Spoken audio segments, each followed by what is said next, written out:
Hi friends, today అయితే traditional cook అయితే చేశాను. అదేంటంటే దద్దోజనం. ఇది అందరికీ చాలా ఇష్టంగా తింటారు. దీనికోసం అయితే చిక్కగా ఉన్న పెరుగుని తీసుకోవాలి.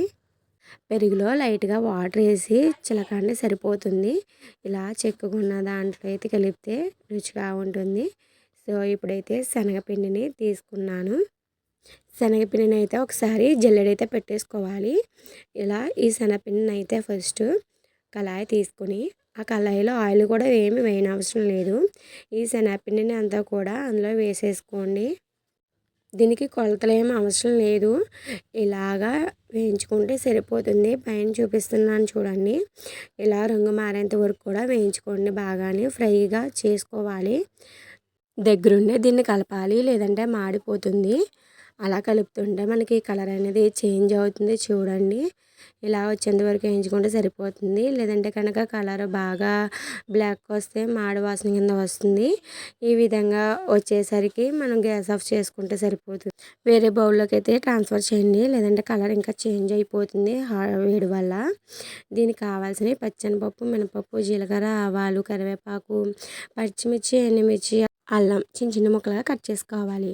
ఆయిల్ హీట్ అయ్యాక ముందుగా అయితే అల్లాన్ని అయితే బాగా ఫ్రై అయితే చేసేయండి.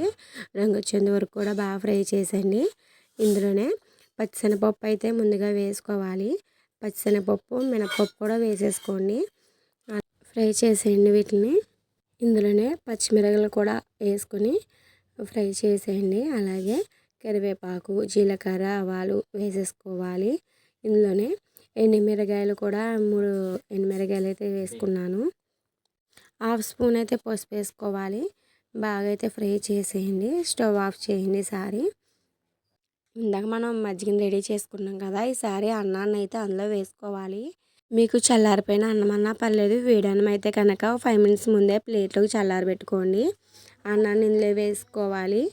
ఈసారి శనగపిండి మనం పక్కన పెట్టుకున్నాం కదా, శనగపిండిని అయితే ఇందులో వేసుకోవాలి. ఇలా శనగపిండిని అయితే కొద్ది కొద్దిగా వేసుకుని కలుపుకోవాలి. ఇదేంటంటే మనకి చిక్కదనం కోసమే ఓన్లీ మాత్రమే, అంతే. అడిషనల్గా చిక్కగా ఉండడానికి వేసుకోవాలి. ఇందులోనే తాలింపులు పెట్టుకున్నాం కదా, వాటిని అయితే అవన్నీ కూడా ఇందులో వేసుకుని బాగా కలపండి. అలా కలిపే కొద్ది మీకు థిక్ కలర్లో పసుపు వేసాం కదా, థిక్గా అనేది వస్తుంది మనకి. తగినంత సాల్ట్ అయితే వేసుకోవాలి.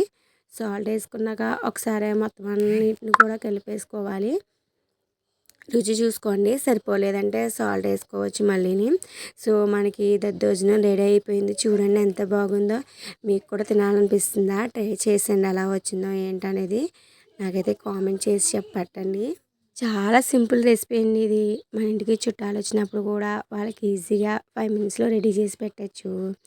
లైక్ చేయండి, షేర్ చేయండి, సబ్స్క్రైబ్ చేయండి. మరెన్నో వీడియోస్ కోసం ఫాలో చేయండి. Thank you for watching.